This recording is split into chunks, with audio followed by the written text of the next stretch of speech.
नमस्कार, आप देख रहे हैं शुभ 24 और मैं प्रेरणा जोशी आपके साथ। देश में कोरोना के आंकड़े आसमान छू रहे हैं। कोरोना की दूसरी लहर का कहर थमने का नाम नहीं ले रहा है। राजस्थान में कोरोना के बढ़ते प्रकोप को लेकर अशोक गहलोत सरकार ने नई गाइडलाइन जारी की है। इसी के तहत 19 अप्रैल तक रात 9 बजे से सुबह 6 बजे तक cinema hall, theatre, gym, multiplex, swimming pool और मनोरंजन पार्क बंद रह के जाएंगे। रेस्टोरेंट और होटल्स में भी नाइट कर्फ्यू लागू रहेगा, लेकिन टेक अवे और डिलीवरी पर छूट रहेगी।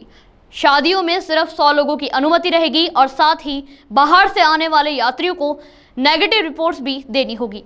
पिछले कुछ दिनों से कोरोना के बढ़ते मामलों ने राज्य सरकार के साथ साथ केंद्र सरकार की भी चिंता बढ़ा दी है।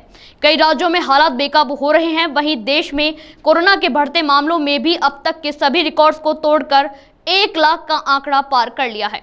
खास बात यह है कि ये आंकड़ा पार करने में काफी कम दिनों का वक्त लिया। महज 50 दिनों में 9000 केसेस बढ़कर 1 लाख के पार पहुंच गए हैं। वहीं हम आपको बता दें कि एक दिन में 1 मामलों के 1 लाख आंकड़े ने ब्राजील को भी पीछे छोड़ दिया है। स्वास्थ्य मंत्रालय की ओर से जारी आंकड़ों के अनुसार देश में कोविड-19 के मामलों ने 10 गुना से ज्यादा वृद्धि हुई है। आइए हम आपको बताते हैं कि किस तरह से कोरोना के आंकड़े बढ़ रहे हैं। इस साल 16 फरवरी को देश में कोरोना के सिर्फ 9121 आए थे, जिसके बाद से ये संख्या लगातार बढ़ती ही जा रही है। अप्रैल की शुरुआत में नए मरीजों की संख्या बढ़कर 19,000 के पार पहुंच गई है। वहीं 5 अप्रैल को यानी कि आज 1 लाख से ज्यादा केसेस सामने आ चुके हैं, जो देश में संक्रमितों का एक दिन में सबसे बड़ा आंकड़ा है। स्वास्थ्य मंत्रालय की ओर से जारी आंकड़ों के विश्लेषण से बात भी सामने आई है कि शुक्रवार को दुनिया भर में सबसे अधिक कोरोना केसेस भारत में मिले हैं।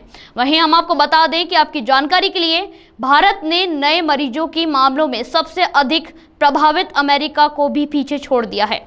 85% से अधिक मौतें 8 राज्यों में हैं। आपको बता दें कि बीते 24 घंटे में हुई कुल 513 मौतों में से 85.19% मौतें सिर्फ 8 राज्यों में हुई हैं।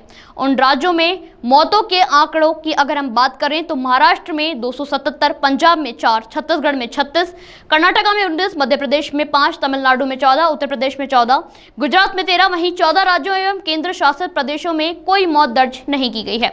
अब सवाल ये उठता है कि आखिर क्या कोरोना सिर्फ कांग्रेस सरकार के शासित राज्यों में ही अपने पैर पसार रहा है? क्या कोरोना के बढ़ते आंकड़े सिर्फ कांग्रेस शासित राज्यों में ही है?